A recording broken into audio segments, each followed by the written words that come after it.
Hey everyone, Happy New Year. This is the Orange and Black Insider Bengals podcast, and 2018 has been a whirlwind for a lot of us in a number of different respects, and of course this program being Bengals centric. For the Bengals, it's been very, very different in a number of different facets. And you know, we had a show already this year, but more and more changes are coming for the Cincinnati Bengals. And we've got a guest. We've got my co-host, Scott Schultze. We've got a celebrity guest host that's with him. Scott, how are you, buddy? I'm doing pretty good. It's a little distracted, but it's pretty nice up here. Ever since we had Epiphany, the temperatures are no longer going to work at -14 below zero. In Ohio, it's great. We're having a heat wave. It got up to 20 a couple days ago, and I think it's supposed to get up to like 30 or something. So yeah. Well, you gotta reintroduce the celebrity guest host because he hasn't been on since the very early episodes of this show. You're doing a Steph Curry here, and you know you've got your adorable child that is really taking away the focus from you, buddy. I mean, let's be honest. If our live viewers had probably made the decision of seeing your cute kid or your handsome face, I would assume they'd say your cute kid. But reintroduce the celebrity guest host. So this is our very short time host who is about to disappear in about 5 seconds because it is bedtime. But do you want to say bye? Bye. So we've got two guest hosts, two other guest hosts. Come on, introduce them both. Man. Let's go. They just vanished, but not magic vanished, but I guess they just vanished. Anyway, it's amazing how you lose your train of thought. Just like you said. All you got to do is introduce your family. That's all you got to do. That's all you got to do. Yeah, they just it makes for very interesting podcast preparations and obviously the show. But the thing you said about watching him other than me, I totally agree with that. And if you look on YouTube, I mean, you mentioned, we're on YouTube and SoundCloud and out the App Store and all that kind of stuff. You look at some of the videos that get like 4, 5, 10 million hits. It's like some of the stuff he watches is like kids playing with toys and just random nonsense. And you look at someone talking, Bengals football or any football or NFL draft or like really in depth, it'll get 50, 100, 1,000, nothing like some of the stuff that's getting, tons of hits out there. So I agree. I mean, if we can get more hits talking about the Bengals with, toddlers and kids on the background, we may have to do that. I mean, that's the same reason why, in the ads, they have like, the booth babes or what, where they like, where they're doing that stuff because, hey, that's how we're drawing attention to some people. Now, some people are just focused, like, we just want the football. We don't need all the distraction. Some people obviously like the distraction and it pulls them in. So, yeah, maybe we'll experiment throughout the off season and see what the best way is to draw in the viewers, short of paying them. Your son, a.k.a. the other guest host, is very cute, and he has grown quite a bit from his first appearance on the show. Yeah. So it's great to see him again. To what you're talking about, and maybe those who have children know what I'm going to talk about. I've got a son who's, believe it or not, going to be almost 1. He's turning 1 next month. I haven't been a fan of letting him watch TV and the iPhone and all that kind of stuff. However, there is one thing that kind of soothes him when he's tired and or if in the rare occasion we try to go out to eat or whatever, and it's this thing on YouTube called Baby Einstein. And he absolutely loves this thing. And really what it is, it's random footage, and it's a lot of people using sock puppets, and this thing was bought by Disney. So, if you've got, to me, if you've got an idea, if you're an entrepreneur, you've got an idea that you think is so out there, think about Baby Einstein, think about random footage of goats and sock puppets doing goofy things, and you too can be bought by Disney, believe it or not. Well, good way to get free toys. Some of these people he watches, it's like a dad and his son playing with toys, or just some kid playing with toys with like his parents. And they build train tracks and play with other things. And some of these have gotten so many hits that these companies will send them toys for free. They're like, yep. Here's free toys. Just, because for the company, it's like pennies. But for these people, it's like, free $20, $30, $50, $100 Lego sets just showing up at the door. Here's free toys. Play them on your video so a million people will watch them. So if we can get, a million viewers, maybe we can get Mike Brown, Katie Blackburn, these people to start sending us, some Bengals merchandise, sending them, Georgia Loca to sit next to me next time instead of us. Well, believe it or not, on a previous show I was on, the founder of Qalo, Qalo rings, the rubber wedding rings that if you watched the 2013 Hard Knocks with Andy Dalton, he kind of made him famous. He came on the program I was on and sent all of the hosts Qalo rings and came on and talked about the product. So, even though it's the Bengals, even though it's football, even though, we have our niche show here, there are people that are out there that listen and want to send us products, to your point, Scott. So I know we have awesome sons and we could spend the whole episode talking about both of them. I will ask, did Ben Utek send you anything when we had him on? No. We didn't have Ben Utek. We had Nate Lowry. Remember Nate Lowry? Sorry. Yeah, no, it's okay. No, he did not send me anything. Okay. Still waiting. So maybe we'll have him on again to have him, send something of his business. And if you're new to the program, I believe it was in the middle of, or I think it was last summer, we had Nate Lowry, former Bengals tight end, on the show. So you can go through YouTube and our iTunes selection to find that episode. It was pretty cool. And he's an awesome guy, awesome interview, and way more intelligent than I am. So check out that interview from, almost 6-8 months ago, I believe now. Let's go to the Bengals here, Scott. A lot of it's kind of hard to explain. I write things for Cincy Jungle. I talk to a lot of people. I put stuff out on Twitter, and 2018 was supposed to be the season of quote unquote change. And a lot of people thought that the change was going to happen to head coach. And as we saw and talked about last episode, that didn't happen. Marvin Lewis is staying in Cincinnati through 2019. At least that's when his contract is structured as so. So I guess the change now will be maybe in philosophy, maybe in who they draft, maybe in free agency, and among the assistant coach ranks. We talked a lot about last week, Paul Guenther's not coming back. He has since moved on to Oakland. Paul Alexander is not coming back, and the Bengals have made a number of hires. I guess the most notable, and I want to get your thoughts on this gentleman. I knew him a bit from reputation, but didn't know him a ton until he was hired by the Bengals. Terrell Austin, the defensive coordinator now for the Cincinnati Bengals, formerly of the Lions, an assistant at Arizona, an assistant in Baltimore. Seems to be a well-respected guy and a guy that had potential head coaching type of, I guess, background. Wasn't going to happen this year, but he's now the defensive coordinator. I guess your thoughts on that, Scott, as well as he's made some quotes as, I'm going to form a scheme around the players I have, and I'm going to kind of play to those strengths. There are some things that seem to be a little bit akin to what Paul Guenther did, dropping defensive linemen in coverage and that sort of thing. But it seems like he's a pretty well-respected guy, no? Yeah, and I think that's one of the things. It's one of those interesting moves where, you look at the statistics, you look things like whether you like Football Outsiders, the DVOA on defense, whether you look at, points allowed, yards allowed, rushing, pass, whatever statistics you look at. In 2014, when Terrell Austin joined the Lions, he had a great season pretty much by every metric.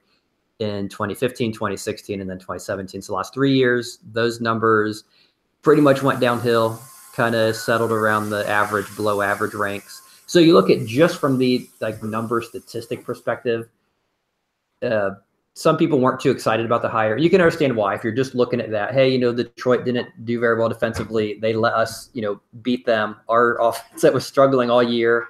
Detroit's playing, so we had kind of firsthand view late in the season. They're playing for their playoff lives and their defense can't stop us and we go and win. So you have that perspective. Then you have the other perspective, as you mentioned. Everyone seems to think he is the greatest thing. The Detroit Lions fans are really upset he's gone. They speak very highly of him. Players speak really highly of him. Everything you read about this guy, the team loves him. The fan, he's just a great person, a great coach, a great leader, a great person to have on that team. So there's obviously some sort of disconnect between how everyone thinks of him and, the actual production on the field. And the biggest reason for that seems to be the roster. They talk a lot about how he had some really good players who left, like DeAndre Levy and Ndamukong Suh, who left in 2014, and a couple others, and they never really got the players back, and the players that got back in, like Ansah and so forth, kept getting hurt. So the one thing he gets here is obviously, I think no one would argue that they have a much better defensive roster. You have some great players up front. And from what I've read, his schemes tend to begin and end up front. Like if they don't have a good front, which when they lost Fairley and Sue, they kind of went downhill. So you have, Geno Atkins, who's obviously elite. You have guys like Carl Lewis. You have Michael Johnson, who seemed to resurge last year, and Dunlap, who's very good. So you give him a better roster. And I think this is going to be a very good chance to see, okay, is all the hype, everything we've heard that, hey, this is a great guy. He's a head coach in training. He's a great players coach. He knows how to utilize everyone. And hey, now we're giving you a pretty solid roster. I mean, granted, it's not the 85 Bears or whatever, but it's still, in today's free agency age, it is I think top to bottom, it's a solid defensive roster. There's holes, but it's a solid roster. So let's see, can he put that all together and give us, the defense they're hoping for? And that's kind of the interesting thing that, okay, Gunther has been solid, been decent. They've been above average. But, is Terrell Austin the guy who's going to take them that next step? The one concern I have is the thing you mentioned, how he said all the right things, that, hey, we're going to, build to the strengths of this team.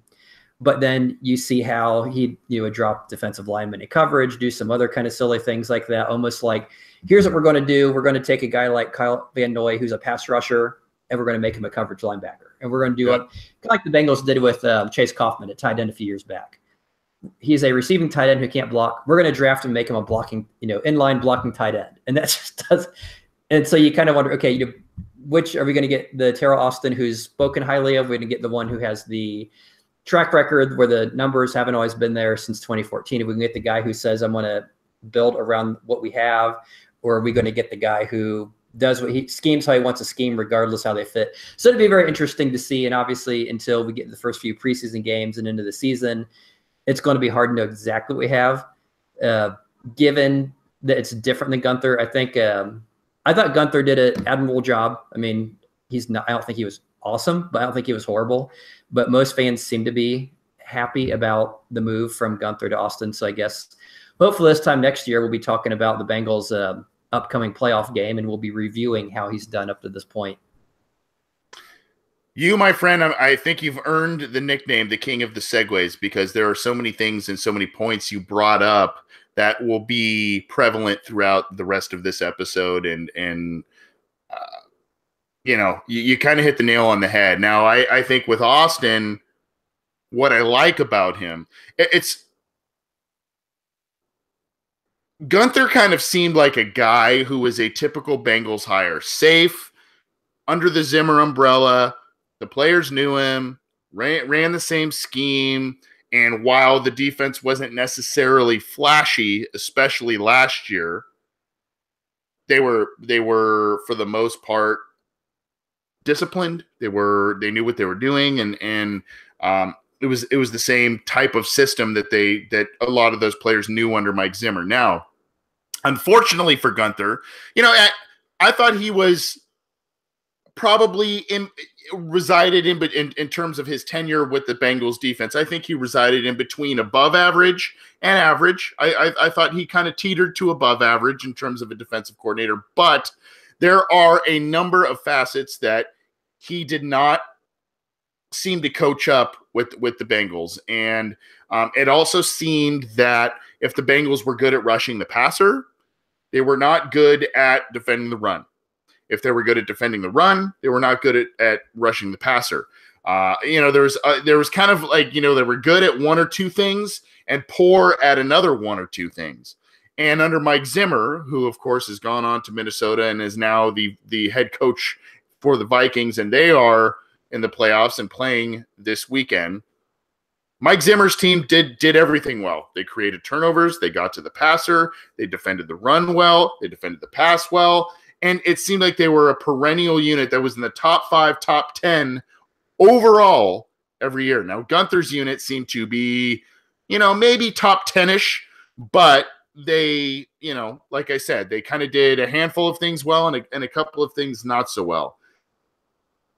I thought, and I did some research on this, I thought that the Bengals defense was decent last year. They were awful against the run, but they got to the passer well. They defended the pass well. I saw that the other thing that they did not do is force a lot of turnovers. And yes, they had a lot of injuries, both at linebacker. Adam Jones was out of the lineup, who was a starting cornerback in 2018. And we did get a question from a listener that we'll address later about Adam Jones. So, and P.S., if you have questions, you can send them in YouTube or via Twitter at BengalsOBI or live at Cincy Jungle. So send them. I don't know why I'm covering my face, but psst, I guess. Anyway, I guess I look at it and I say, okay, so you see Terrell Austin's resume with Detroit. He lost his best defensive player in Ndamukong Suh. They did have some talented players, but DeAndre Levy was another very talented linebacker that they had. He kept getting hurt. Kyle Van Noy was kind of a round peg square hole, and that didn't work out. Yet, Darius Slay is an all-pro cornerback. He had 8 interceptions this past year. Glover Quinn has had, I believe, 18 over the past 4 years, a safety for the Lions. I like that. And I don't want to say sacrifice getting to the quarterback, sacrifice, run defense, anything like that to get more turnovers.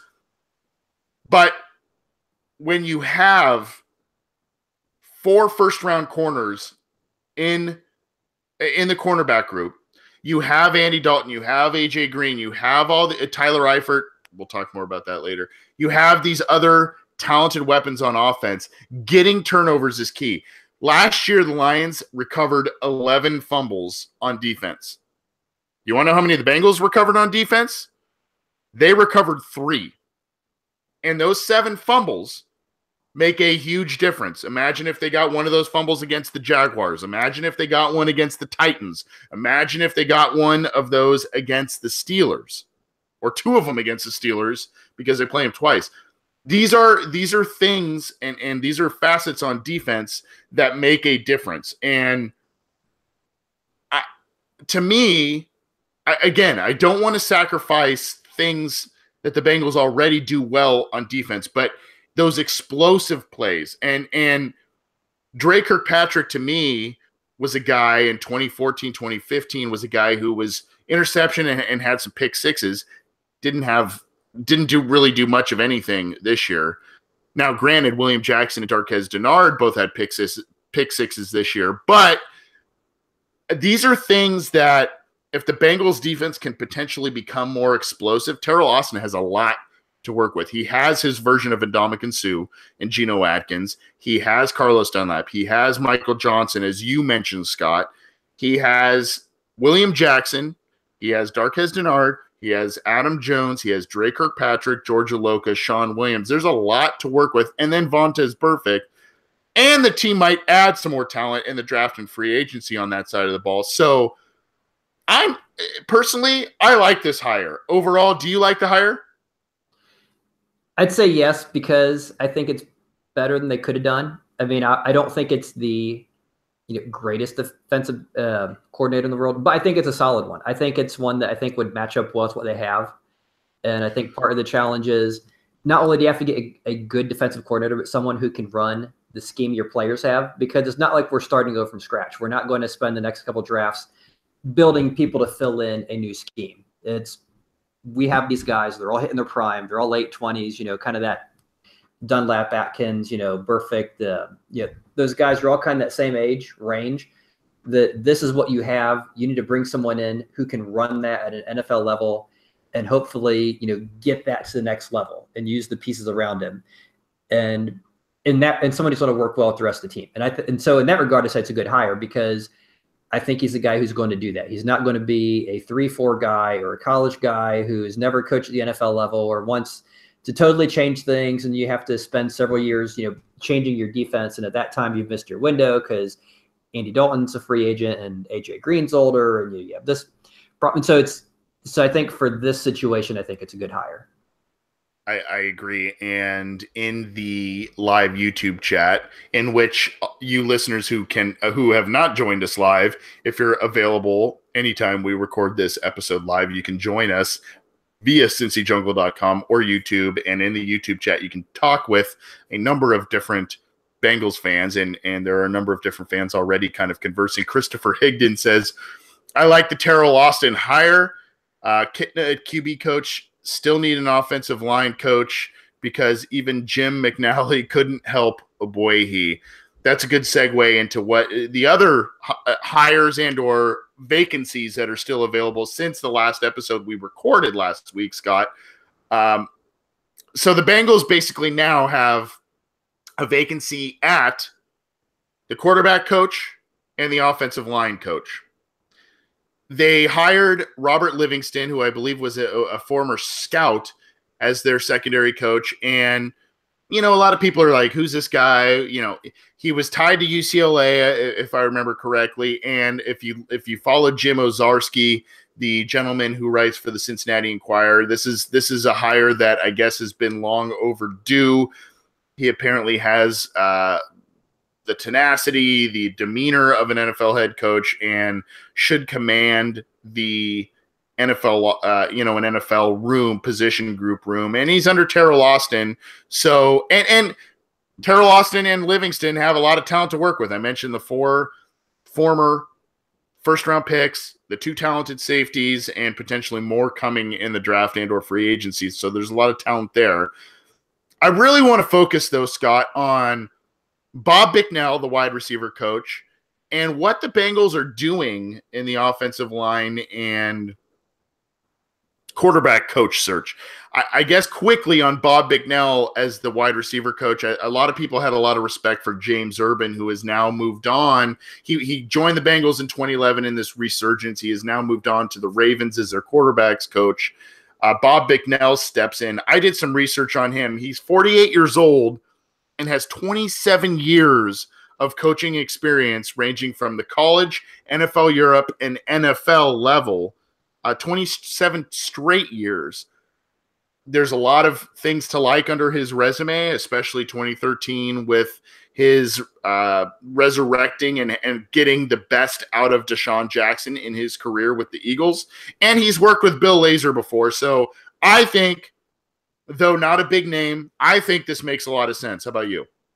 Well, I think the one thing that's interesting is generally when you think of a assistant or someone who's coaching a particular thing, you kind of figure that's the thing they know. Like an ex-quarterback is the quarterback coach. An ex, whatever is that coach. It's kind of the thing they've focused on and done for many years.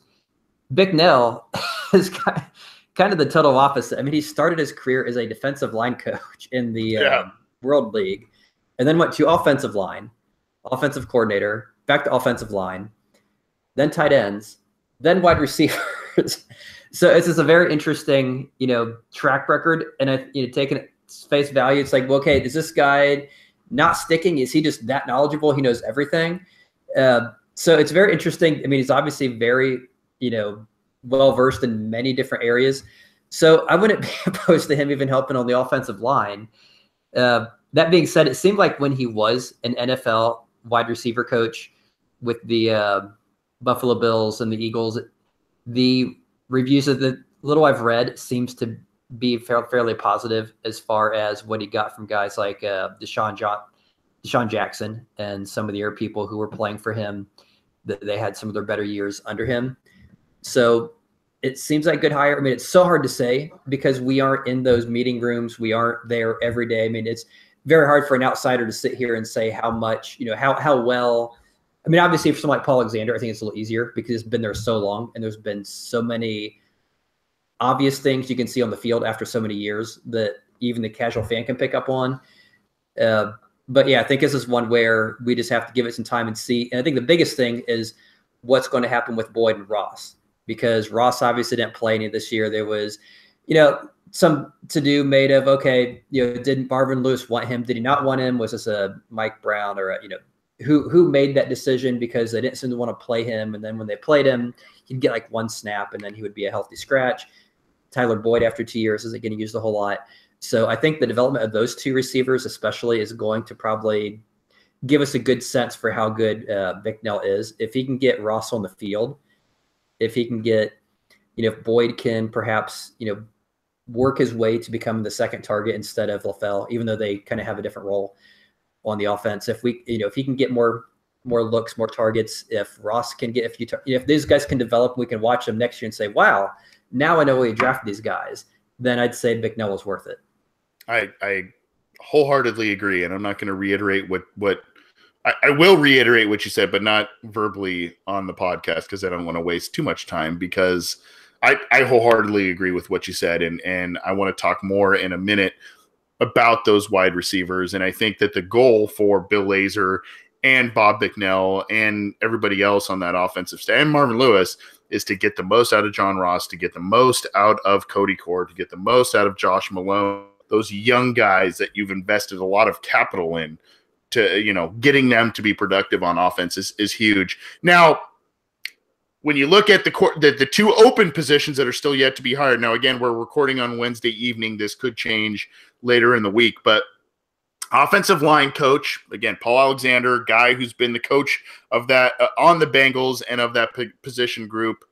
I mean, he started with tight ends and then he moved to offensive line, but he had been with the Bengals since 1994. He has since moved on, and the quarterback coach who was once Ken Zampese, then Bill Lazor. Zampese's gone, Lazor's offensive coordinator, and so now they have a vacancy there. Now, I don't know what to make of this, Scott, because apparently for offensive line, they have interviewed Harold Goodwin, a guy from Arizona who has a lot of respect around the league. And if you look at the YouTube chat and other areas, a lot of fans seem to like him. And then they also, believe it or not, are talking to 70-plus-year-old Pat McNally, an internal candidate who has been with the Bengals in a number of different capacities, was their former offensive line coach when they had Max Montoya, Anthony Munoz. And if you saw Anthony Munoz's tweet, he loves Pat McNally. And then you have John Kitna as the quarterback coach. So I don't really know exactly what to ask you here, I guess, except for do the retreads and the guys they're familiar with, does that make sense? Or is that a total Mike Brown move and the Bengals should be expanding their periphery a little bit in terms of their coaching search, even if they're at the lower level position coaches areas? Those are some kind of odd names. I mean, I'm not saying a 70-year-old guy can't coach. And, obviously Munoz, loving him, Munoz, one of the best left tackles ever.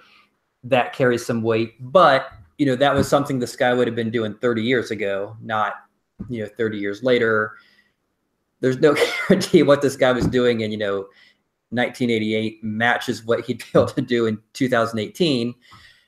And of course, the thing we don't know is, the tweets and the different things that we're getting and the insider information. How much are we actually getting? Are we getting every person they're looking at? Or are we just getting some of the people they're looking at?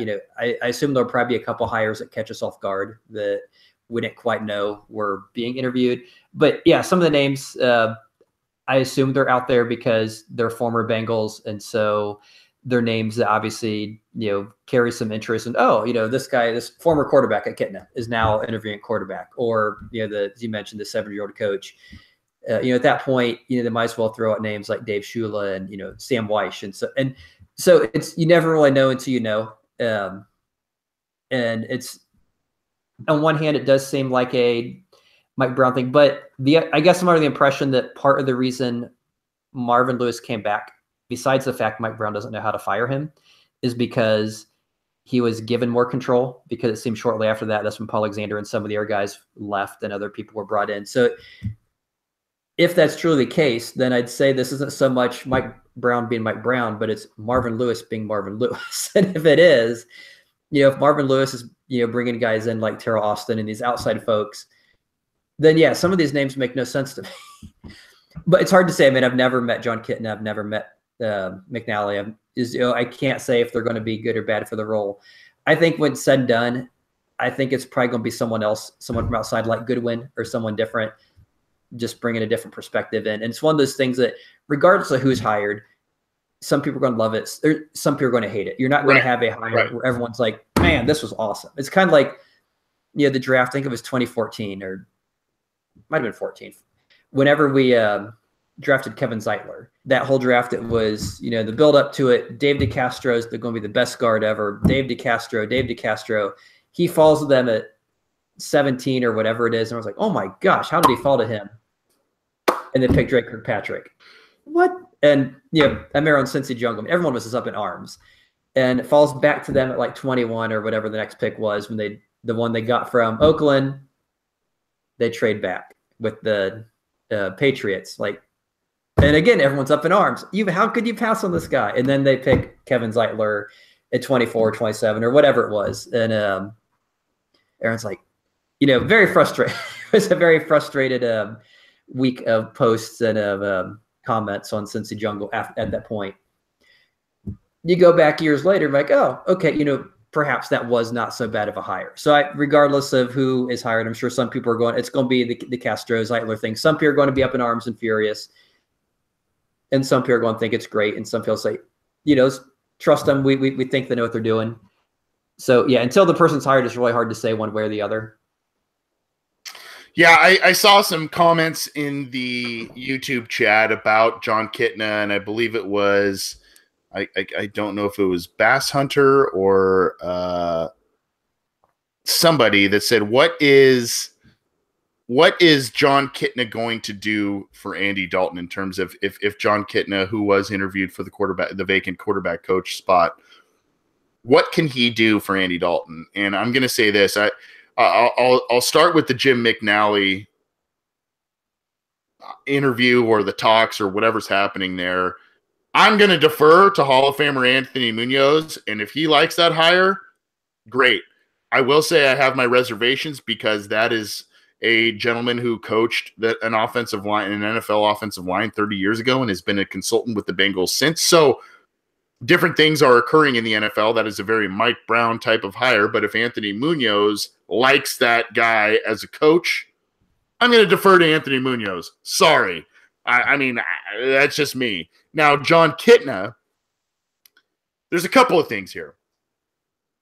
For SB Nation and for CincyJungle.com, I have covered the NFLPA Bowl. Now, in terms of college prospect bowls, it's a little bit down the pecking order, but it's in Los Angeles, and it's one that has gained some notoriety. It's been on ESPN, and I remember one of the last ones I went to, John Kitna coached the quarterbacks under Mike Martz, the former Lions coach that he played for after he left the Bengals.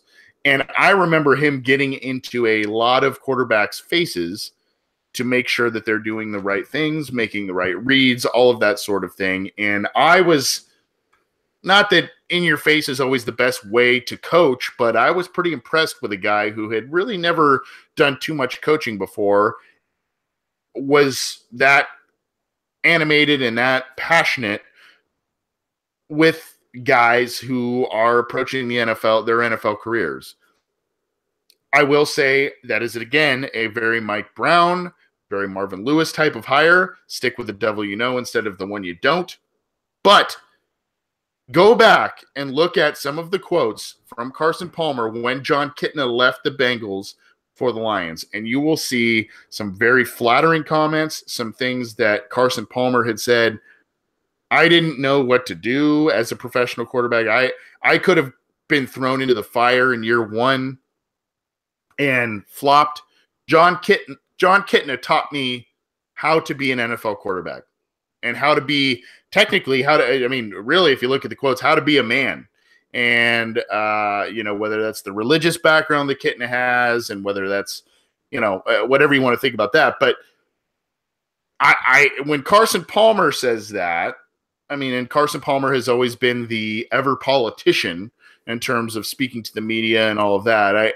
I tend to think that if Carson Palmer has a lot of respect for John Kitna and the way that he helped, and you have to understand that whether you're in your own job or when you look at an NFL career, think about if you're in a high-profile job making quite a bit of money, and you've basically got a year or two left in your career, even though you think you still got, you have a year or two left until the company lets you go. And yet you feel that you've got 5 or 6 years left before retirement.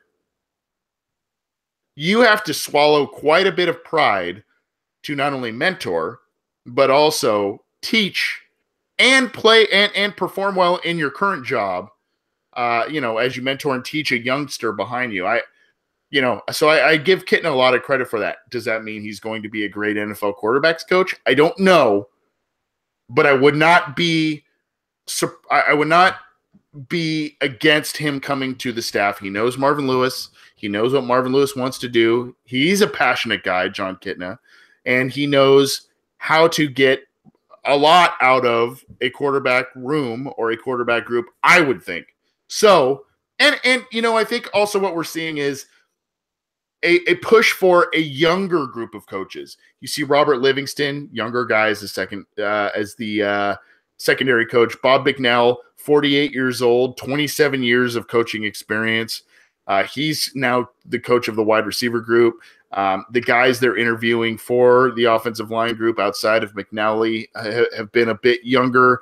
Bill Lazor, definitely a younger guy. So I think that there's this youth movement that maybe we hope will resonate with the Bengals as they move on from their coaching search. What do you think about the Bengals coaching searches aside? I know we've got thoughts about Marvin Lewis. What do you think about that? You can get in touch with us on YouTube, on SoundCloud, on iTunes. You can download the program on all of that, as well as get in touch with us on Cincy Jungle, on Twitter at BengalsOBI, and via email, theobinsider@gmail.com. Scott, you had another comment about John Kitna and the potential opening at quarterback coach. Yeah, just the one thing with Kitna, the biggest complaint I've seen about him is that as far as a coach, he wasn't a great NFL quarterback, had a lot of turnovers, a lot of interceptions. And so the argument is, well, if he couldn't do it, why would he be a good coach? And I think that is, one of the big fallacies. Just because you can't do something doesn't mean you can't coach it. Right. There are many good positional coaches. I grew up as a big baseball fan. A lot of the best hitting coaches and pitching coaches were not great pitchers and hitters. They knew what to do. They just couldn't actually do it. You look at two really good ones quarterbacks who recently retired, someone like Brett Favre and Peyton Manning. I think Brett Favre would be a horrible quarterback coach. He was a gunslinger. He could wing it. He just knew where to get the ball. It was just kind of a innate thing. He had the cannon to thread the needle, was very risky. You can't really coach that. Something like Peyton Manning, on the other hand, very cerebral, studies the film like crazy, puts in all the work. That's something you can instill in a young guy. Hey, you need to spend, so many million hours in the film room, watching film, developing, your sense of your offense, of the opposing defenses, where you can break down their game plan as good as their own defensive players. And that's something.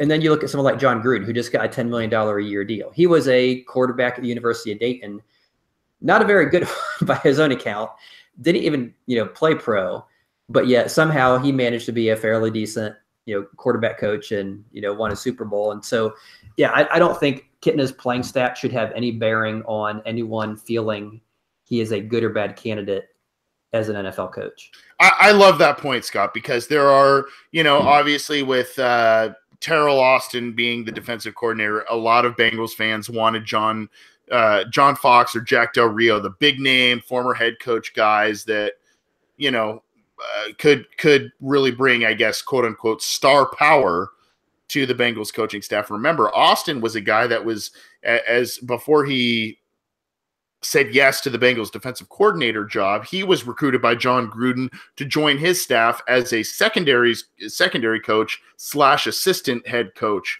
role, and he took the one with the Bengals. I've seen a lot of stuff on CincyJungle.com. I've seen a lot of fans talk about, well, why not hire Willie Anderson as the offensive line coach? Why not hire Takeo Spikes as the linebacker coach? They were great players. Yeah, they were. That doesn't mean that they are going to be great head coaches. Anthony Munoz, the greatest offensive tackle, in my opinion, that has ever put on a set of pads, is not coaching. And there's a reason for that. Number one, it's probably his passion is not in to coaching. He does camps and all that kind of stuff, of course. But I'm talking full-time NFL offensive line coach. You would think that a guy with that stature should have a job if he wants it. The bottom line is, and Scott, you kind of hit on this, a great player does not make a great coach. There are sometimes guys who are great players that are just have great instincts, that know the game, that just have athletic ability, that they can't properly elaborate to young players and all that. Sure, they can talk about film study. Sure, they can talk about practice habits. Sure, they can talk about all that stuff. But if you are a great player, sometimes you cannot, if a player doesn't necessarily have the same athletic ability, natural ability as some of these great players, how do you mine that out if you're just naturally a great player and you just knew what to do all along? If every great player knew how to coach, the entire NFL would be every Hall of Fame player that has ever played football being head coaches, positional coaches, all of that. That's just not the case. So I guess to your point, Scott, I guess I'm saying, if you're not enamored with some of the hires and or interviews the Bengals are doing, let's not jump off the cliff quite yet. Yes, we can't give the Bengals the benefit of the doubt because of their history, but if they're guys that you would rather see in certain positions, let's not go crazy about certain things at this point. So good point there, Scott. Now, we've got a lot more to get to, Scott. I know you're a little crunched on time, so let's move on to another. We talked extensively about the assistant coaches. Let's move on to another in our mini series of how to fix the Bengals in 2018. We've talked about figuring out what to do at quarterback and supporting that quarterback, whether it's Andy Dalton or a rookie. We talked about doing stuff with the head coaching staff. That was a few weeks ago. There's been some news on that. So now I want to talk about finding an identity, Scott. And now that the Bengals have rehired Marvin Lewis, there might be some sense of an identity. But I don't know, even in this 2011 through 2015, this little mini dynasty the Bengals have built, I don't know that I said, hey, they were awesome at passing the football. Hey, they were awesome at running the football. Yes, they had good defense, but I didn't have a grasp on exactly what the Bengals do best. And it might be old school in me to say, let's try and find something, whether it's, ground and pound or whatever. Like, I guess it's old school in me, but I think that if a team and a head coach has a vision and says, we want to basically run the ball down your throat, and we want to hit you hard on defense, we want to be bombs away on offense, or we just kind of want to be pretty good at everything. I'd like to see them have a vision going forward. It's really weird to me because think about offense. First round pick, AJ Green. First round pick, 2 top 10 picks, John Ross. A former second round pick, Brandon LaFell. Former second round pick, Tyler Boyd. Cody Core, a guy they like a lot. Josh Malone, a guy they like a lot. There's a lot of talent at wide receiver. Second round pick, Jeremy Hill. May not be with the team next year, but second round pick nonetheless. Second round pick, Giovanni Bernard. Second round pick, Joe Mixon. a second-round pick at quarterback, Andy Dalton. There's a lot of capital invested on offense. Then you look at the defense. They've got some stars in various places, especially in the secondary and at corner, as we mentioned. I'd like to see them say, hey, let's run the hell out of the football and play amazing defense, or let's be opportunistic on defense and do what we did in 2005 and really wing the ball around the field. I want them to do things well. And I feel like there hasn't been, at least in the last 2 years, there hasn't been a lot that they've done well. You know what I mean? Yeah. And I guess if I was picking something where based on their roster offensively, I'd like to see them do. And because when I'm looking at the roster, I guess the thing I'm seeing is, okay, obviously it depends, it changes based on free agency, assuming they do that this year. I think I've heard of it. I don't, never seen the Bengals do it, but I've heard there's something called free agency. So if the Bengals get involved in that, and depending on who they draft, as it stands now, they don't really have great blocking. Obviously the offensive line's been an issue. Oboye and Fisher, so forth. And, Bodine is. Anyway, you don't have a ton of great blocking. You have a quarterback who is pretty accurate. He can be good when he has good weapons around him, when he's not throwing the ball deep. You have pretty good receivers, like you mentioned, AJ Green, these young guys that hopefully develop. You don't have a big power back because I'm assuming Hill's gone, but you have, guys in Bernard and Mixon who are very good in space, very good receivers, very good pass blocking. So to me, that combination kind of all thrown together seems like a West Coast offense. That's some variant of that. A lot of quick passes, a lot of quick hits. Everyone on that team can catch the ball. Especially if Eifert comes back, you have a tight end who's a great receiver. You have good receivers. You have good running backs or receivers. You can get it out quickly, which is something I know they were kind of dabbling with that a little bit early this year where, hey, we're going to do the quicker passes because Dalton doesn't have protection. If they can shore up that protection any bit where even the quick passes aren't being pressured. So you can have, but you can still get it out and not do the deep plays because the deep plays are kind of, you don't have a Carson Palmer there who has this beautiful deep pass. You have Andy Dalton who, makes AJ Green, constantly adjust because it's overthrown or it's 10 feet behind him or it's off in the, I don't know where the cheerleaders are or something. So just kind of looking at the rosters that stand today, I would like to see them incorporate some form more of we aren't going to do let's put Hill out there. First down, we're going to do 2 tight ends. We're going to run for 2 yards. And then second down, we're going to chuck it deep to AJ Green and miss him. Third down, we'll put in Giovanni Bernard, run our draw play for 5 yards, and then we'll punt. I'd like to say, let's just keep the same personnel out there. They can all catch the ball. Let's do something where we are heavily involved in, short intermediate, just, chunking, nickel and dime your way down the field based on their roster as it stands today. Yeah, I'd like to see them have a semblance of a plan of what, and of course, this goes into adjustments. This goes into the whole argument of that. But I would just, like you said, you talked about a West Coast offensive attack. I don't need Marvin Lewis to come out and say, we're going to be a West Coast offense type of team. But I would like them to have some sort of semblance of a plan that, it's inexcusable that this team, and you can blame Bill Lazor if you want, you can blame Marvin Lewis if you want, you can blame Ken Zampese if you want, but with John Ross, with AJ Green, with Tyler Boyd, with Brandon LaFell, with Tyler Eifert, with those guys mostly available, as well as Joe Mixon, Giovanni Bernard, Jeremy Hill, yes, the offensive line was a shambles, but it's inexcusable that was the number 32 overall offense in terms of yards netted per game. I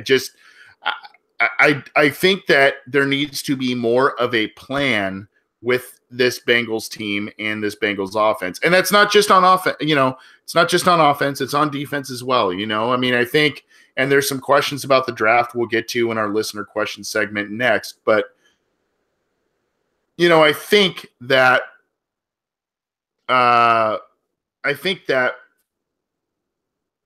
the team just kind of needs to have a clear vision. Maybe that's what Marvin Lewis stressed in his recent contract negotiation. I don't know, but I think there needs to be a clear vision. I like, the thing I like about the Bob Bicknell hire is the fact that he is familiar with Bill Lazor. So when you have guys that are working under or working with other coaches, at least there's a clear vision from this guy to this guy to this guy to the players. And, I can't say the same with John Kitna for the QB coach, that sort of thing. But if that trickles down, at least everybody is on the same page and knows what they're doing and knows what is expected of them, knows what the scheme is supposed to be, then I think you're going to see more effectiveness. Yes, more personnel needs to be added. Yes, the offensive line needs help and all of that. But, I think that's going to be what's key for the Bengals going forward in 2018. What do you think about the Bengals' identity? What should they be? Should they be a Steelers type of team, a ground and pound? Should they be a bombs away type of team? Or should they be balanced based on all of the talent they have both in the backfield and on the outside wide receiver positions? We'd love to hear from you. You can get this show on iTunes, on SoundCloud, on YouTube. We are also on cincyjungle.com. And you can get in touch with us via Twitter at BengalsOBI or the OB Insider at gmail.com. Unfortunately, my co-host Scott Schultze had to leave. It is a little late on the West Coast, but there's still a lot of live viewers, and I am stoked that you are all here. Appreciate it. I'm going to get to a couple of listener questions here to end the program, and I appreciate it. Poop. The Woodsman is here, as well as at Bengals_guy on Twitter. Kind of had some questions on the outlook of the Bengals pick at number 12. And I think this is a good segue from what we were talking about identity. Now, I think obviously cornerback, I think running back, I think I won't say that, but I think cornerback, running back, and maybe defensive end. I think those are kind of off the table at number 12. I wonder what the Bengals are going to do about offensive tackle, because I still think they can mine some talent out of Jake Fisher, and I still think they think that they can get something out of Cedric Ogbuehi. Now, I don't know if I agree with that, but I think that that's their mindset. At number 12, as we sit here in January without the combine happening, without free agency and all that stuff, I'd like to see potentially Roquan Smith, the linebacker out of Georgia, if he's there. I think that would be a phenomenal pick as you pair him to Vontaze Burfict in that defense. I think that would just, especially with how diminished that linebacker group got with injuries and all of that. I think that would be a great pick if he is there. And, there was talk about Reuben Foster last year, who was there when the Bengals were picking, but whoever made the call went with John Ross, and Reuben Foster fell all the way towards the back end of the first round to San Francisco. And, a lot of people think that, Reuben Foster would have been a great fit next to Vontaze Burfict. And even if Vontaze Burfict was out of the lineup, at least the Bengals would have had a playmaking type of linebacker in the lineup with him out of the lineup. So I think that's when I think offensive lineman. You can think of, I believe it's Connor Williams out of Texas, Mike McGlinchey out of Notre Dame. Those are guys that are kicked around, and I would not be opposed to that. But I think you kind of have to get to the meat and potatoes of this roster. I think you've got the flash on the outside. You've got, as we mentioned on this program, Green, Ross, Boyd, LaFell. I don't know what they're going to do with Eifert, but they've got that. They've got Mixon. They've got Bernard. Don't know what's happening with Hill. They've got the flash on offense, and they've got Carl Lawson, a guy who's bidding for Defensive Rookie of the Year. They've got Carlos Dunlap. They've got Michael Johnson. They've got Geno Atkins.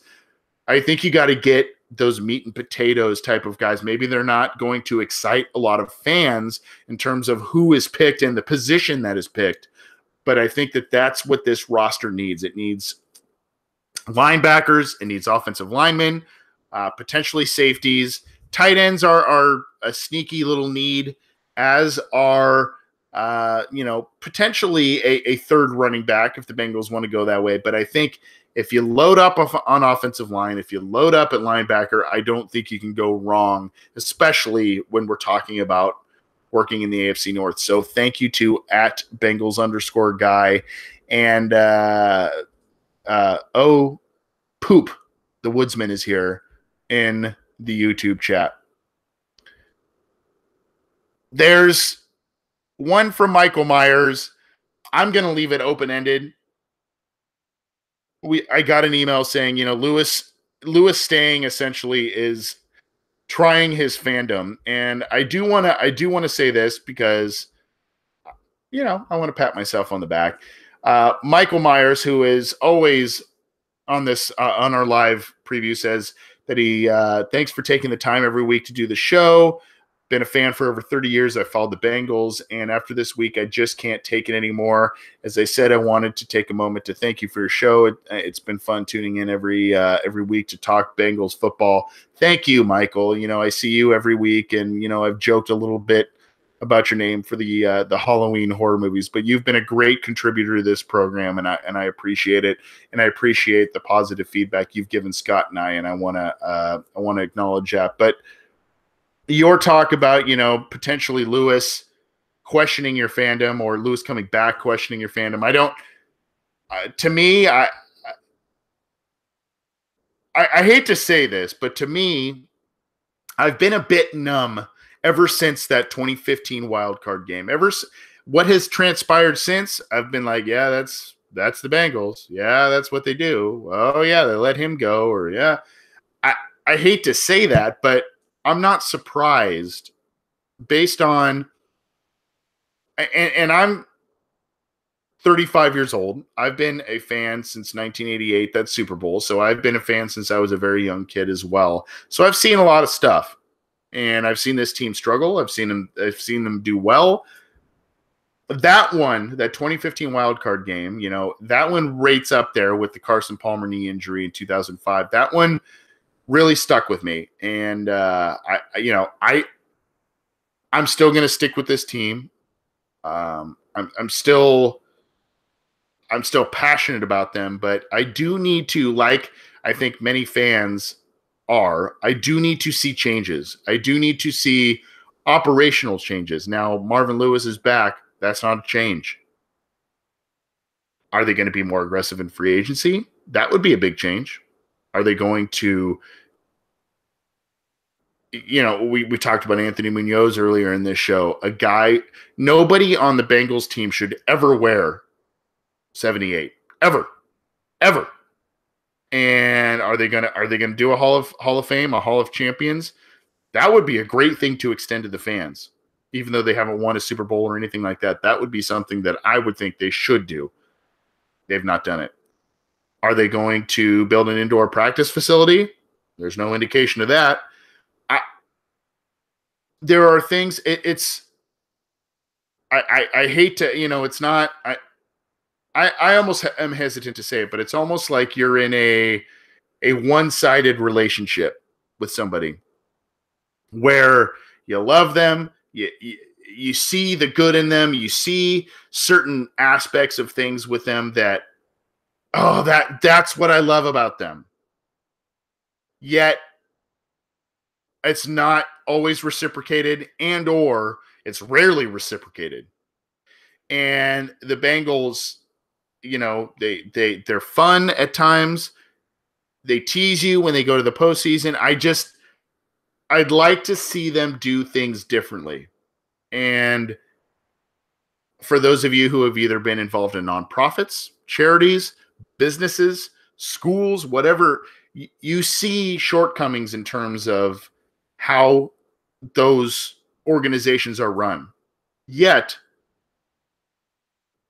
you also, if you've been involved in a family-owned operation, you have seen what that can do. And unfortunately, the Bengals, like it or not, and however they want to mask it, they are a family-owned operation. And That is what it is. So I'm leaving this open-ended. I'm still a fan. My fandom has been greatly tested. Trust me. And I've had my struggles with still rooting for them, especially these past 2 years since that wild card game. But I want to leave it to you guys, and I'll let you guys talk about it. But it's a valid question of, is your fandom tested since Marvin Lewis is now returning for the next 2 years, and we'll see. There's talk of Terrell Austin, a gentleman who might be the coach in waiting under Marvin Lewis. That was kind of a plan with Hugh Jackson, but we'll see. But a great question, and thank you for the support, Michael Myers. Appreciate it, my friend. Let's kind of get to a couple others here. There is one from Teresa Krager I saw, or Krieger. I'm sorry if I'm mispronouncing that, but something about the effect of Pac-Man's role in 2018, especially with, I think this is a great question, with William Jackson on the roster, who, by the way, in case you don't follow Pro Football Focus, I know there's flaws and whatever else you want to talk about, but if you know, he's one of the best graded cornerbacks in 2017 in their metrics in terms of completion percentage, his way, passes deflected, all of that stuff. He has been amazing against Antonio Brown, by the way. So there's him. There's Darqueze Dennard, who is in, he's going to be in the final year of his contract. Obviously, there's Drake Kirkpatrick, who they re-signed, and a new defensive coordinator. What's the deal? To channel my Jerry Seinfeld, what's the deal with Pac-Man Jones? I honestly do not know. I would like to think that William Jackson should be the starter on this team, a cornerback. And I think, based on Pro Football Focus's metrics and everything else, I think he is the best cornerback that they have. Speed, ability to knock away the ball, athleticism, big playability. I really like this kid. And I liked him a lot coming out of the draft a couple of years ago. I didn't necessarily – I did pick him to the Bengals, but it was a second-round pick. But I did pick him to the Bengals in one of my mock drafts. But I don't know if I like him, if I liked him at the time, given that they had so many first-round picks on the team. But at cornerback. But he has proven, at least in his first year of being getting extensive playing time, he has proven to be their best and most reliable cornerback. I think, without a doubt, he should play next year. Now, if Marvin Lewis truly is sticking to his word, and if he is hiring guys that is playing to that philosophy, Terrell Austin, if you've seen some quotes from him, he's saying, I'm going to mold the defense around who I've got. I'm going to play, kind of the best guys, that sort of thing. I think, especially the Lions defense, who was so great at creating turnovers and all that, I think that Jackson needs to be on the field often, starting in 2018. And this is the thing that, we can sit here and we can criticize, there's not a change of head coach, there's not a change at certain areas, that sort of thing. Perhaps the philosophy change is the thing that's needed with the Bengals. And perhaps part of that philosophy change is letting the young guys play over some tried and true veterans that Marvin Lewis likes, that Mike Brown likes, and that need to get on the field. To me, if you were to ask, based on what I saw last year, based on Pac-Man Jones's age and all of that, there is no doubt that William Jackson should be starting at cornerback over Adam Jones. And to be honest with you, the best two cornerbacks last year were William Jackson and Darqueze Dennard, not Drake Kirkpatrick and not Adam Jones. Now, Adam Jones was hurt, and ended up on IR. I get that, but I kind of see, and I've said this before on this program, I kind of see a Leon Hall, Darqueze Dennard, and Jonathan Joseph, William Jackson, type of dynamic with those two guys. And I think that they need to roll with that. That doesn't mean they need to get rid of Drake Kirkpatrick. That doesn't mean they need to get rid of Adam Jones. But I think that those guys need to start taking a back seat. I think that if the Bengals, I will say this, Adam Jones is making quite a bit of money for a cornerback who is approaching his mid-30s. So I think that if they are going to do more in free agency, if they are going to change who they are, quote unquote, I think that he might be someone who could be on the chopping block and could free up some space for them.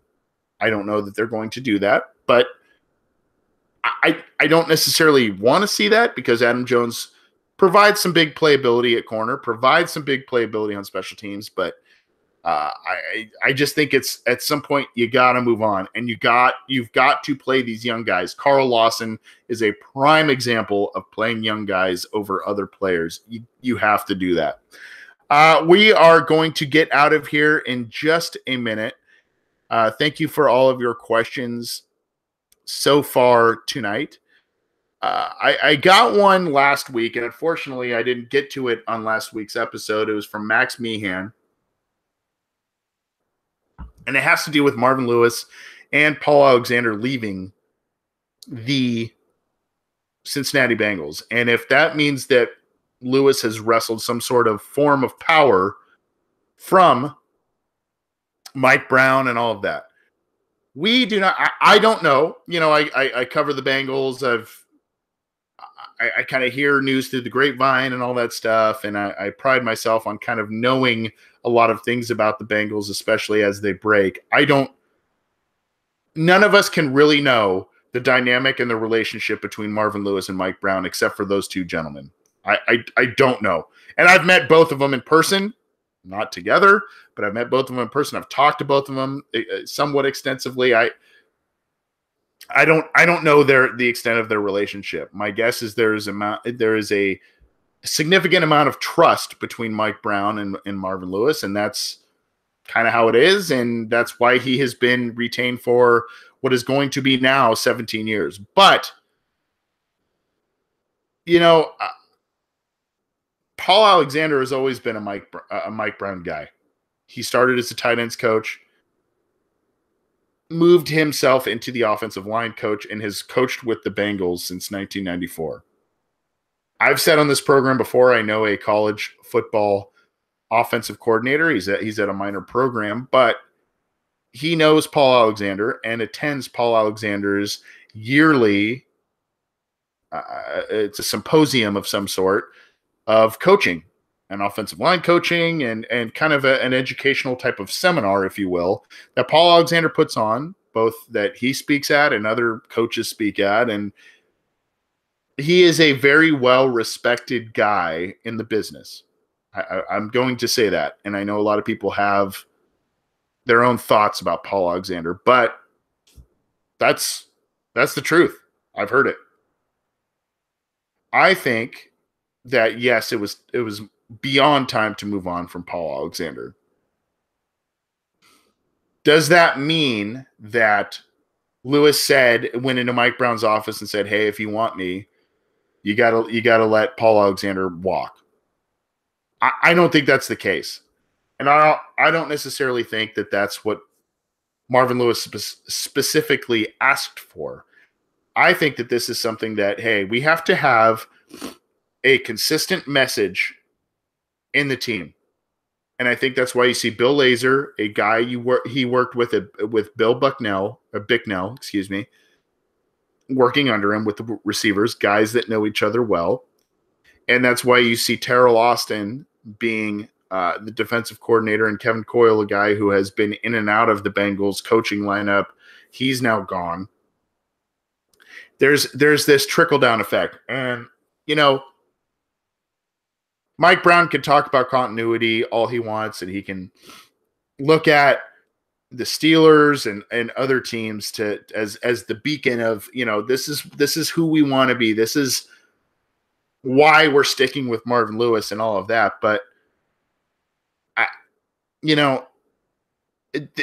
if you have certain figureheads that are there and other guys that kind of come and go, or if you have a head coach and he's not on the same page as the defensive coordinator or the offensive line coach, and you have to remember that Paul Alexander wasn't just the offensive line coach. He was the assistant head coach. So you have to imagine he still had quite a bit of say both in the draft room and personnel and just kind of all around how the team was formed. So I think at that point, I don't want to say that Marvin Lewis pushed Paul Alexander out the door or said, we're not going to rehire this guy. But I think that it's kind of what I think there's probably some things that happened that happened in 2011, which was, if you want things to kind of turn the corner again, we need some change. Things have gotten stale. Now, of course, everybody's going to argue that Marvin Lewis has gotten stale. I've argued that. But I'm not the one in charge of the Bengals, so Marvin Lewis is staying. So what he's going to do, and I saw someone earlier in the YouTube chat talk about like Marvin, Marvin was great when he had great coordinators and great coaches under him. I completely agree with that. And I think that that's probably what Marvin is trying to do. And I think that Marvin is a good coach. I don't think he's a great coach. And I'm on record for saying that. I think he's a great man. I think he's done great things for Cincinnati. I think he's a good coach, good football coach. I do not think he's a great coach. And I think what propels him to some of these great years is the coaches under him and or healthy rosters and great drafts that have supplemented those rosters. So I think that's probably the proposition that he gave Marvin Lewis in terms of to answer those questions. I think that's probably the proposition he gave Mike Brown when Mike Brown said, look, fans may not want you back, but I want you back. And I think Marvin wanted to be back, obviously, otherwise he wouldn't have signed the contract. But I think it's, we got to get – if you look at the age group of this coaching staff, it's relatively young. So we probably got to get younger and more fiery at the coaching ranks. We got to do more in free agency. We got to do more in the draft. And we have to commit, I'm sure there's more logistics that Marvin laid out, but that's my thinking of how this entire thing played out, including what happened to Paul Alexander. I have a lot of respect for Paul Alexander, but as I've said on this program, Paul Alexander is a guy who is a fine tuner of guys who have been first-round picks, second-round picks, high picks, and he hasn't done so with Cedric Ogbuehi and Jake Fisher. And when it comes to interior linemen, he plays favoritism to a fault.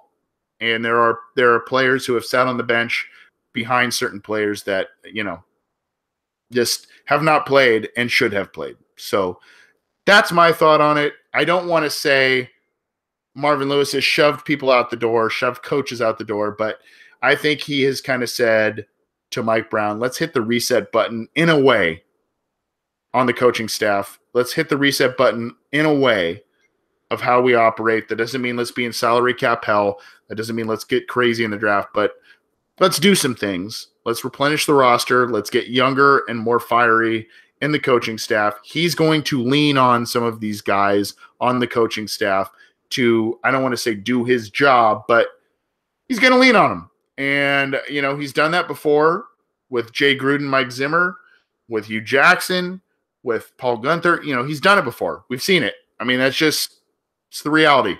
So that's what I think. If you don't agree, then I don't know. I don't know what to tell you. Thanks for tuning in, everybody. Appreciate all of the questions. Appreciate all of the live listeners. You can get in touch with the program on via Twitter at BengalsOBI or via email, theobinsider@gmail.com. You can also get the program on cincyjungle.com, on iTunes, on SoundCloud, and YouTube. Subscribe to us. Appreciate all the support. Appreciate you guys tuning in live. I know this is not the most active time for the Cincinnati Bengals, but they're shaking up the coaching staff. Guess what? They're going to start, before we know it, where they're going to start going into we're going to get into the combine and all kinds of different scouting bowl games. Then it's free agency, and then it's the draft before you know it. So stick with us. Appreciate you tuning in. always keep those questions coming our way. And you know what? Keep the faith. I know the Bengals aren't in the postseason, but let's try and be positive in 2018. What do you say, huh? Thanks.